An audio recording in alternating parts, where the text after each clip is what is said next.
I said, hey, my name's Jason, I'm from New Zealand. Sometimes we left off world maps. You've got more AI engineers than I've got people in my entire organization. How do I get your attention in little old New Zealand? And he was amazing, by the way. The president at the time, Brian, great guy, said, can you deploy our technology fast so we can use it as a use case to demonstrate to other customers the value? And so that's what we did, and we built our first agent in 8 hours.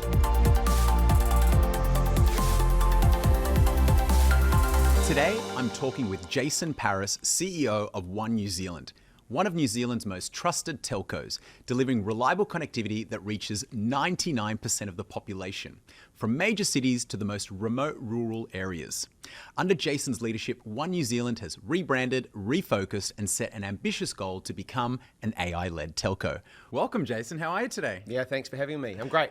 So you've led One New Zealand through a bold shift, setting out to be an AI-led telco. What's the ambition driving you? Yeah, well, it's a transformation end-to-end with our customers at the heart of the business. So when private equity bought us, we understood that customers wanted better connectivity, better service, better value. So those have been the three key drivers of our strategy for the time I've been in the organisation. And of course, AI and the transformation of AI is a big part of that. So you've said before, I think I've heard you on a few interviews, we've got more ideas than we know what to do with. And, you know, I worked a long time with our CEO, Mark Benioff, and he said if everything's important, nothing is important. So how do you know where to double down and where to focus? Yeah, so I'm the type of person who likes to do everything all at once. So our strategy is our anchor. So being the best at what customers love the most, of course, connectivity, great service and value. And the cool thing about that strategy is that we know that insight is true today, but also we know it's going to be true in 10 years' time as well. So we know customers aren't going to say, hey, I love One New Zealand, I just wish my phone would work less often. So that allows you to place big bets with certainty when you know that those bets are directly related to customer insights that are going to be true and have last the test of time. It's an interesting way to think about it. So I know the stakes are high, right? You connect 99% of Kiwis, the inner cities to sheep farms, right? So big population there. So how do you balance the commercial growth with the role you play in keeping the whole country connected? We provide an essential service. So we need to make sure that we provide that service 24/7. So it's a massive privilege, but a huge responsibility at the same time. So we think about the quality of the service that we provide, but also we make sure that we think about the access to that service as well. It's one of the reasons we did the partnership with SpaceX. That's very cool, by the way. Yeah, so this is like using satellite technology. So you've got a constellation of satellites traveling at 27,000 kilometers an hour, 500 kilometers above our heads in space, beaming back coverage to your mobile phone in your pocket. And we were the first telco on the planet to launch that service with Starlink and SpaceX. So that's a massive contribution to New Zealand's productivity and health and safety and well-being. So hopefully it's also commercially successful as well because it attracts and brings more people to our organisation, at the same time as giving a pretty cool gift to the country. Congratulations on that. That is amazing. Thank you. You mentioned there the Kiwis, the consumer. You've also got B2B, enterprise customers. How do you balance both of those in your organisation?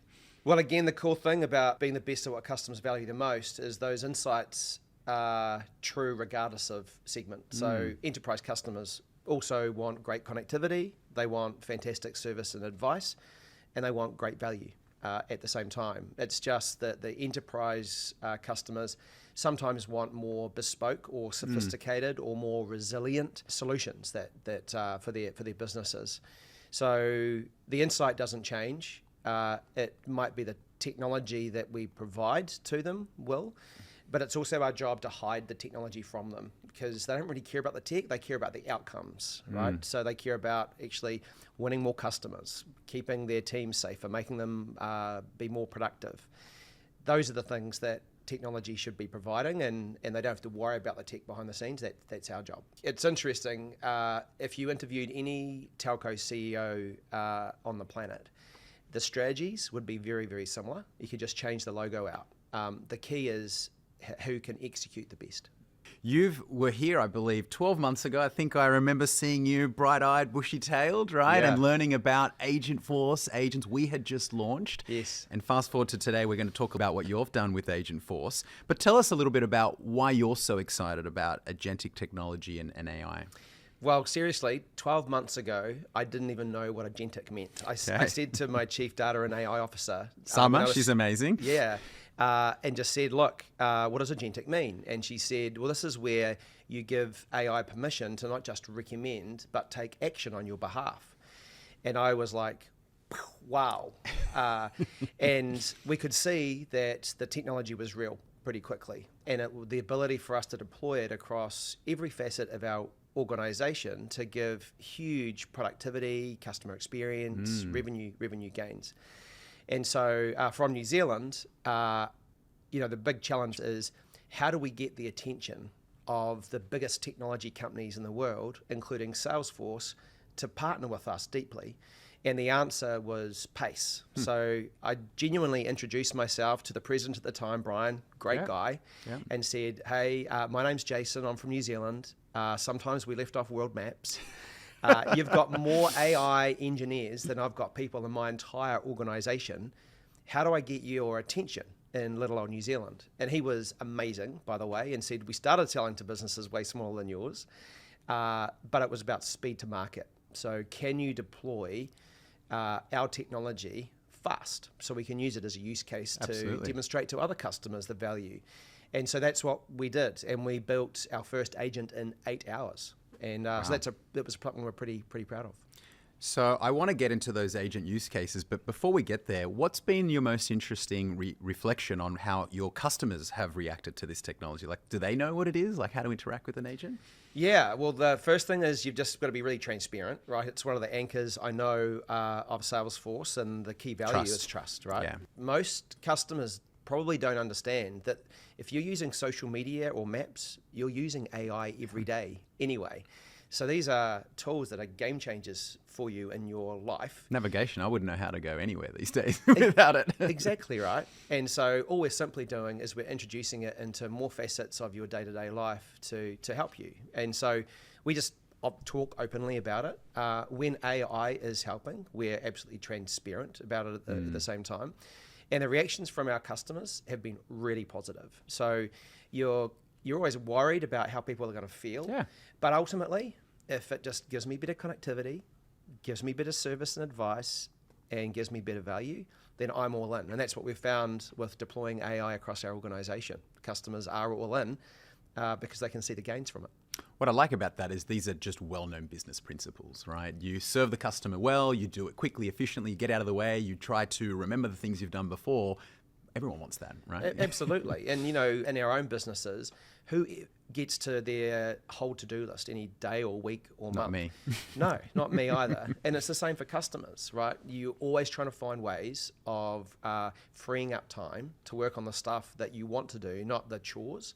And so if we can make that possible for our customers using this technology, then customers love it. So you mentioned 8 hours, which is just incredible. I think for a lot of CEOs, technologists, they're like, wait, what? That doesn't sound like enterprise technology, but it is.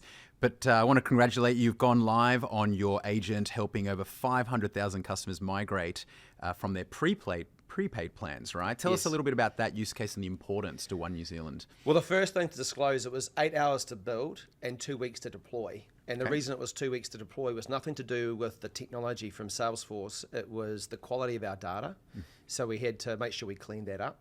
And also it was the integration with some of our other technology applications at the same time. And also when you're deploying an agent, you uncover pretty quickly that some of your data might not be structured or accurate.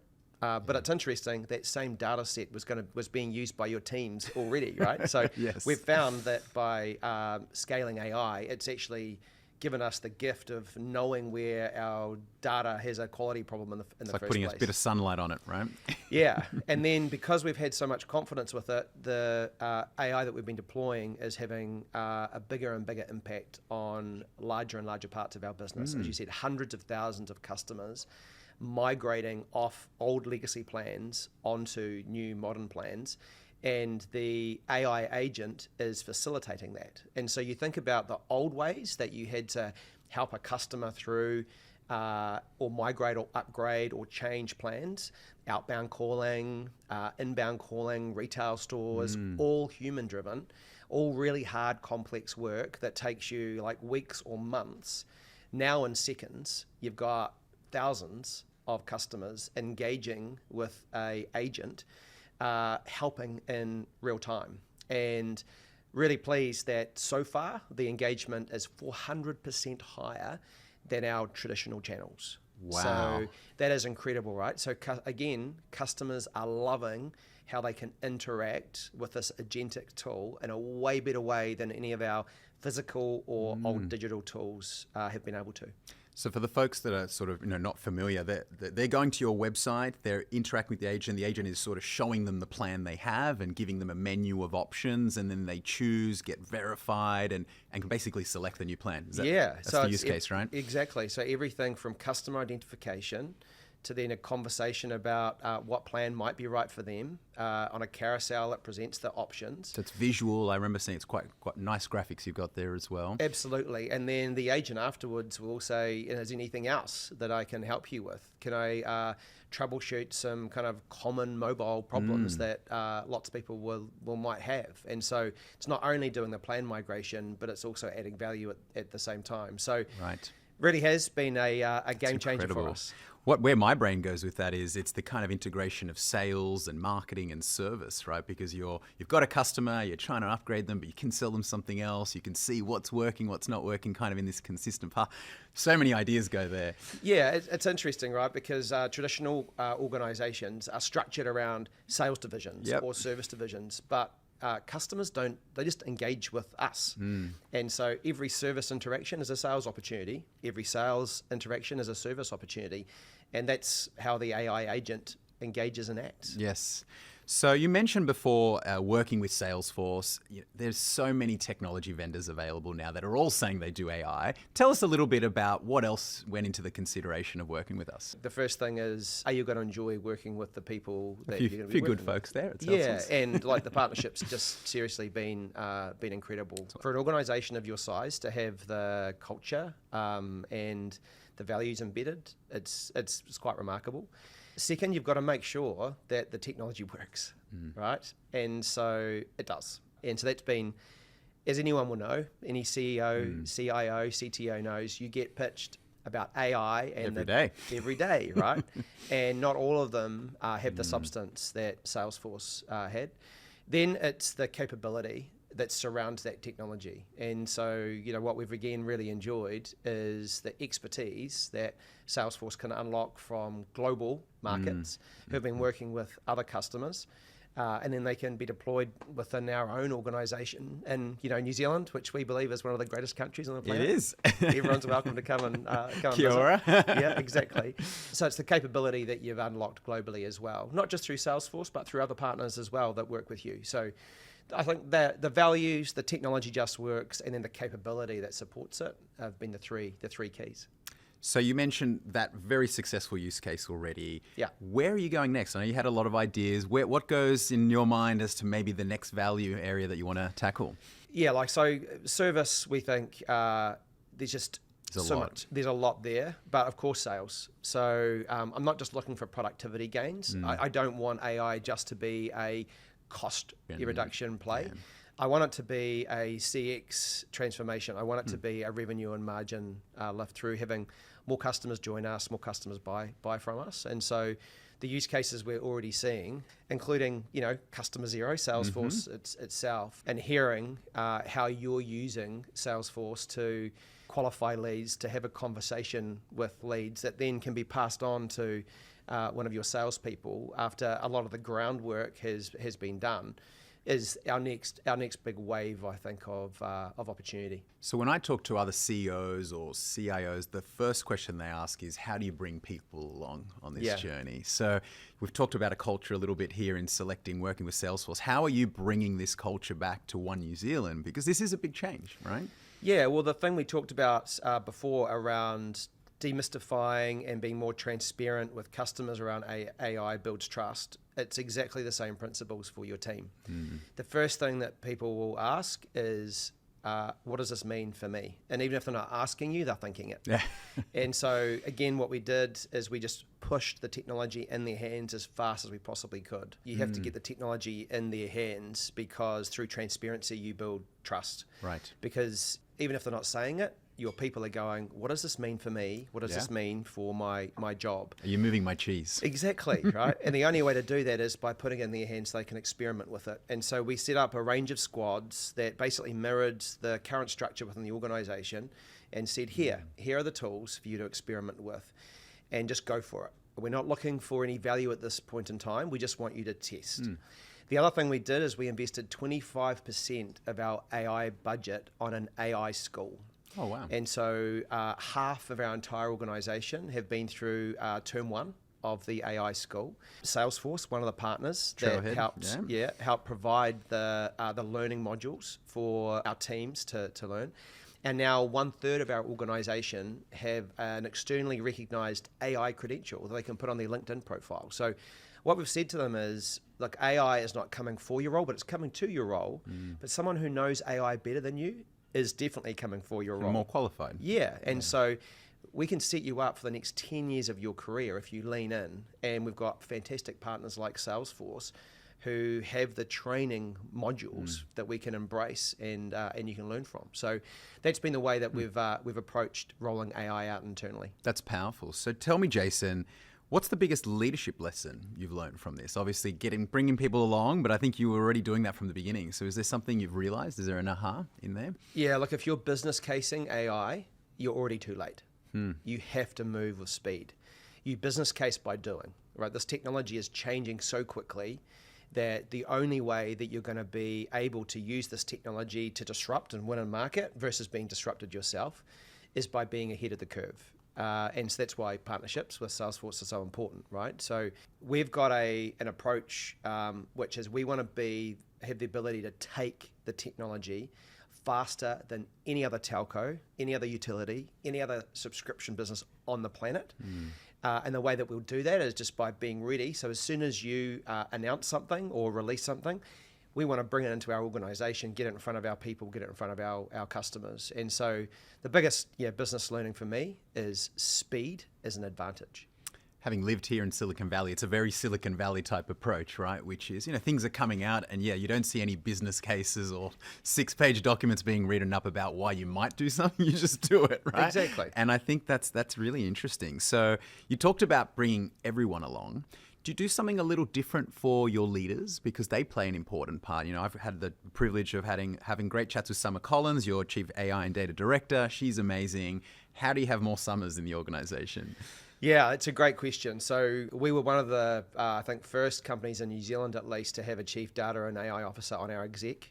So we've had that for many years now, because we could see the potential in AI right from the last 5 years of generative machine learning. Even robotic process automation. We've got thousands of probes in our organization, and we've had that for over a decade, right? So we saw the potential. So again, an early mover. And then I think it's probably the biggest challenge is the cultural one. It's not the tech. It's actually convincing your leaders that there is a better way of doing what they've always done. And again, it's the same approach. It's by making sure that you're incentivizing and providing them the tools. And also, as a CEO, putting some stretch ambitions in.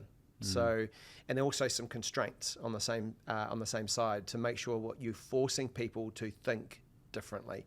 And I do find that a bit of pressure creates diamonds, right?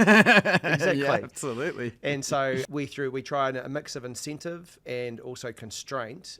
You force your senior leaders to have to think and act and operate in way different ways. But I would say, to be honest, Leandro, that the cultural change is probably the biggest impediment and most difficult one to navigate through for a CEO.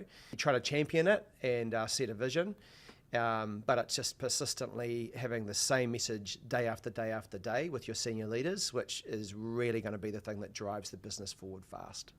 Yeah, it's interesting when you think about other technologies. Most leaders have probably seen changes, but it is more like taking the existing and digitizing it. Whereas here, we actually do need to rethink, because you may not need a step here or a person there. And that actually does take more work when you know the process well, right? It does. So, our CEO likes to talk about beginner's mind, Yeah. and bringing in people that haven't done something before sometimes is interesting. Do you think about that? Maybe bring in some fresh ideas? Yeah, and it's interesting because, there's a lot of talk around AI and disrupting the workforce. And a lot of, I think, university students at the moment or graduates are going, what does AI mean for me when, you've got a model in your pocket, which is the equivalent of a PhD in every possible subject. But the cool thing is, I need fewer people that look like me in our organization. I need more people that look like them, who have got curiosity, who have that kind of learner's mindset, who are not indoctrinated Yes. in the way of... That's how we do it in Telco. We've done it 20 years. Right? And so I need people from different industries, different backgrounds, different ethnicities, different ways of thinking. Those are the types of people we need to come to get into our organization and to unlock these tools. So if we were to look out 5, 10, maybe more years in the future, and you were looking back and you were able to accomplish it, what would you be most proud of? Well, the first thing would be setting our teams up for the next 10 years of their career by understanding the power of this technology and how to deploy it fast in any part of the organization to get massive productivity gains. That would be point one. And then point two, the same thing for our customers. So we can use this technology to save them time so they can spend more time on working on things and doing things that they love and enjoy, and less time being caught in the nightmare of telco hurricanes where you just can't get out of it because of poor service or terrible connectivity, etc. And AI is going to be able to help us achieve that. And so I just think the ability for us to take all of the stuff that humans don't like doing and give that to technology, so free us up to be even more creative, to spend even more time on the stuff that humans love doing, the value creating stuff, that's going to be, I think, a biggest gift. So I can see that 5 years, definitely in 10 years, is what we're going to be able to achieve at One New Zealand, and also hopefully for our entire country. Yeah. So you're well on your way. There's a few CEOs that might be watching this that are not so far on their way. And you mentioned that pace is important. What recommendations would you give them? Like, how can they get going if they're still thinking about this? The first thing is you just need to be using the technology yourself. It's impossible for you to ask the organization to go with you if you're not an advocate. And so just, if you haven't already, just start using it. Like, as I said before, I didn't know what agentic meant 12 months ago, right? So actually, just start now. You're not at a disadvantage at all.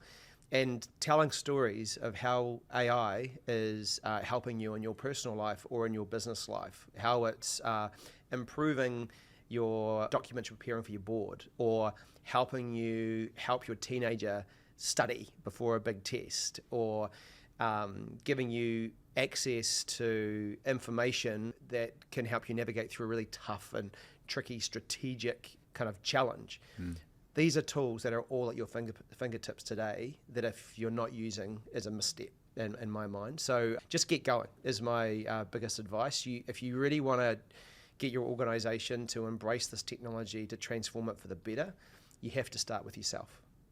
Jason, you are an agent blazer. I know you weren't here 12 months ago, but you're definitely running now. And I see One New Zealand being an amazing agentic enterprise. So I look forward to seeing that journey. Thank you again for also being a great customer. No, thank you for the partnership. Thanks, Jason.